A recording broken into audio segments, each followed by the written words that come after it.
Hello friend, this is Vikas Pandey and welcome to easytutsforyou.com। आज के इस ट्यूटोरियल में हम देखेंगे कि किस तरीके से ओपन फंक्शन का यूज़ करते हुए हम फाइल ओपन कर सकते हैं।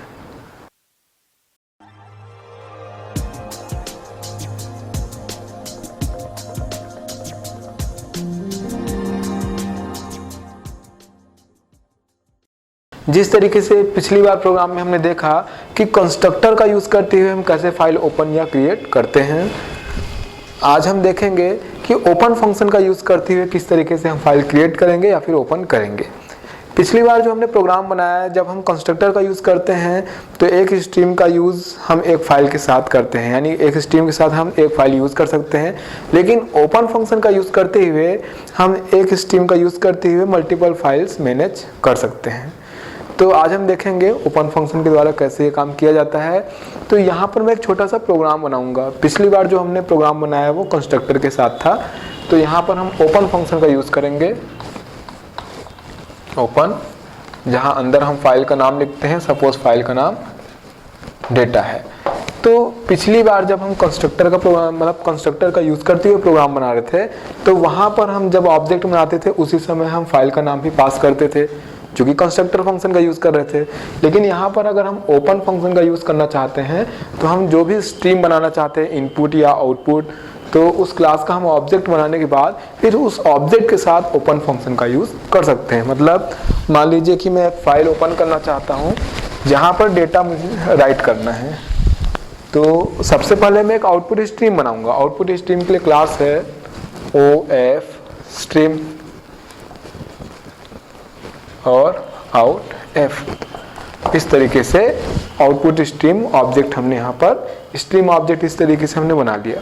तो फाइल स्ट्रीम ऑब्जेक्ट बनाने के बाद अब मैं यहाँ पर इसका यूज़ करते हुए ओपन फंक्शन का यूज़ कर सकता हूँ। जैसे आउट एफ डॉट ओपन, और फंक्शन का यूज़ करेंगे और यहाँ पर फाइल का नाम देंगे डेटा। अब इस फाइल पर ऑपरेशन करने के बाद, चूँकि हमने आउटपुट स्ट्रीम का यूज़ किया है, इस पर डेटा राइट करने के बाद जो भी स्टेटमेंट इसके अंदर होंगे, मान लीजिए कि मैं यहाँ पर कुछ नाम लिखना चाहता हूँ, तो मैं यहाँ पर जो ऑब्जेक्ट है आउटपुट स्ट्रीम है इसका यूज़ कर सकता हूँ, आउट एफ। बिल्कुल उसी तरीके से जिस तरीके से सी आउट का यूज़ करते हुए हम स्क्रीन पर डिस्प्ले करते हैं मैसेज, तो उसी तरीके से आउट एफ, और यहाँ पर मैं कोई भी नाम दे सकता हूँ, जैसे easy tuts for you, एक मैसेज है ये। तो इस तरीके से ये मैसेज यहाँ पर, चूंकि मैंने आउटपुट स्ट्रीम या ऑब्जेक्ट का यूज़ किया आउटएफ और easy tuts for you ये लिखा है, ये फाइल पर राइट हो जाएगा। तो इस तरीके से ऑब्जेक्ट का यूज़ करते हुए या फिर और भी फंक्शन है जिसका यूज़ करते हुए हम फाइल पे डेटा राइट करेंगे, फिर फाइल को क्लोज कर देंगे। अब यहाँ पर जो हमारे पास ऑब्जेक्ट है आउटएफ, इसके द्वारा हम फिर से ओपन फंक्शन का यूज़ करते हुए दूसरे फाइल को फिर ओपन कर सकते हैं, और चूंकि ये आउटपुट स्ट्रीम है फिर वहाँ पर डेटा राइट कर सकते हैं। इस तरीके से ओपन फंक्शन का यूज़ करते हुए एक बार स्ट्रीम बनाने के बाद उसी स्ट्रीम के द्वारा हम मल्टीपल फाइल्स को मैनेज कर सकते हैं। और इस तरीके से आउटएफ डॉट क्लोज, एक फाइल पर वर्क करने के बाद उस फाइल से स्ट्रीम को डिस्कनेक्ट करने के लिए हम क्लोज फंक्शन का इस तरीके से यूज़ करेंगे। तो आज का जो हम प्रोग्राम बनाएंगे, पिछली बार जो हमने प्रोग्राम बनाया था सेम वैसा ही प्रोग्राम बनाएंगे, क्योंकि ये एक बिल्कुल एग्जाम्पल के लिए है, जहाँ पर हम ओपन फंक्शन का यूज़ करते हुए एक फाइल क्रिएट करेंगे, वहाँ पर हम डेटा राइट करेंगे और वापस से उसको क्लोज करने के बाद फिर रीड करेंगे डेटा और स्क्रीन पर डिस्प्ले कराएंगे। तो बिल्कुल ये पिछला प्रोग्राम जो था बिल्कुल वैसा ही है, बस यहाँ पर हम ओपन फंक्शन का यूज़ कर रहे हैं।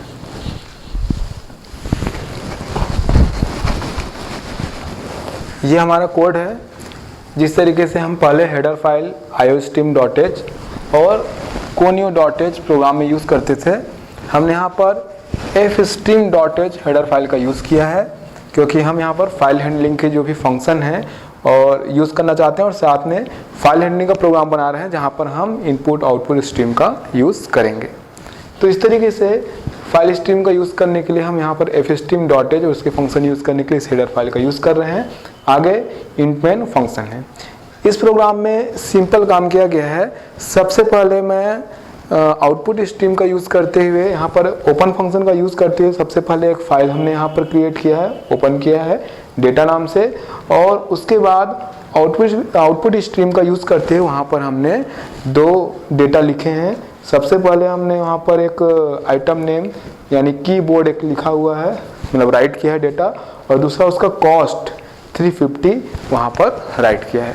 तो देखेंगे सबसे पहले जब हम प्रोग्राम में रीड करेंगे वापस से डेटा को फाइल से, तो रीड करने के लिए उसके नेम के लिए हमने यहाँ कैरेक्टर में बनाया है वेरिएबल नेम, जो कि सिंगल एरे टाइप का है। दूसरा इंटीजर में हमने बनाया हुआ है उसका प्राइस रीड करने के लिए कॉस्ट। आगे बढ़ते हैं, यहाँ पर चूंकि हम फाइल पर डेटा राइट करना चाहते हैं तो इसके लिए आउटपुट स्ट्रीम की ज़रूरत होगी, और OF स्ट्रीम क्लास का यूज़ करते हुए हमने आउटपुट स्ट्रीम या आउटपुट स्ट्रीम ऑब्जेक्ट यहाँ पे बनाया है F आउट। आगे बढ़ते हैं, अब इस ऑब्जेक्ट का यूज़ फाइल को ओपन करने के लिए, फाइल पर डेटा राइट करने के लिए किया जा सकता है। आगे बढ़ते हैं, हमने यहाँ पर ओपन फंक्शन का यूज़ किया है, F आउट ऑब्जेक्ट है डॉट ओपन, और ओपन फंक्शन के अंदर हमने फाइल का नाम लिखा है डेटा।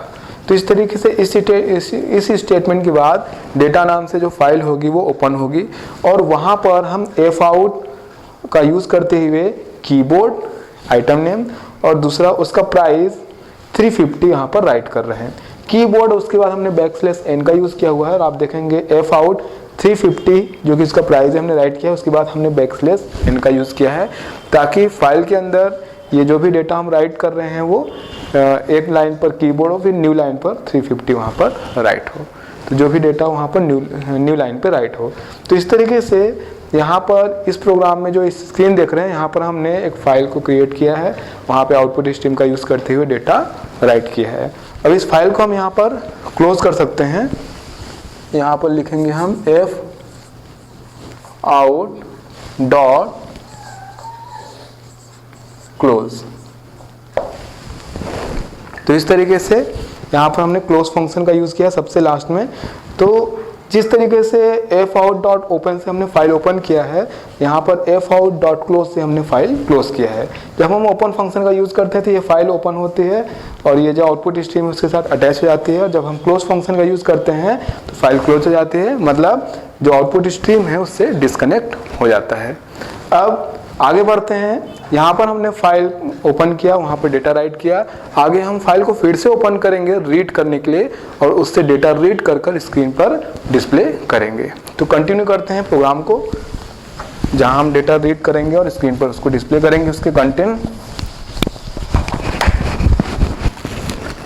कंटिन्यू करते हैं प्रोग्राम।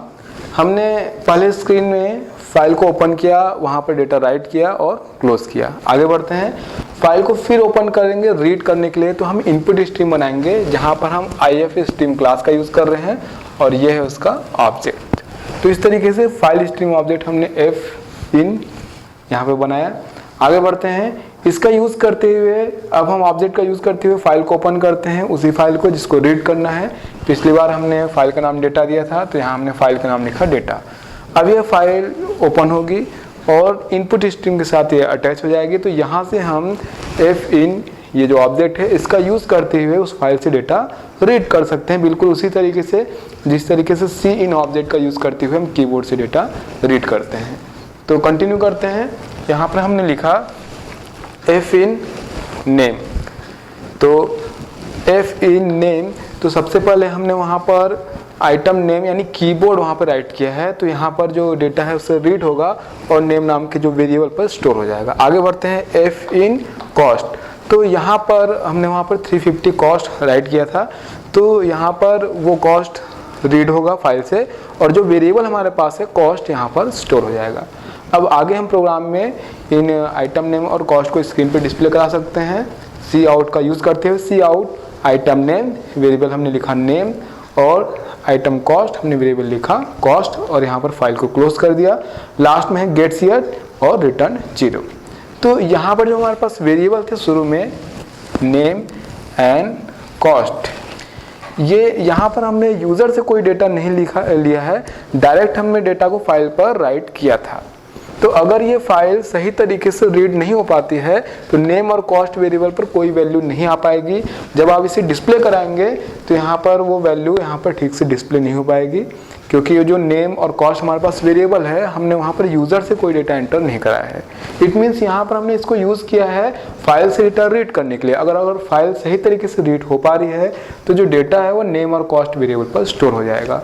और आगे हम इसको स्क्रीन पर डिस्प्ले कराएंगे तो आइटम नेम जो कि हमने राइट किया था फाइल पर कीबोर्ड, और आइटम प्राइस हमने राइट किया था फाइल पर 350, वो स्क्रीन पर डिस्प्ले होगा और यहाँ पर फाइल क्लोज हो गया।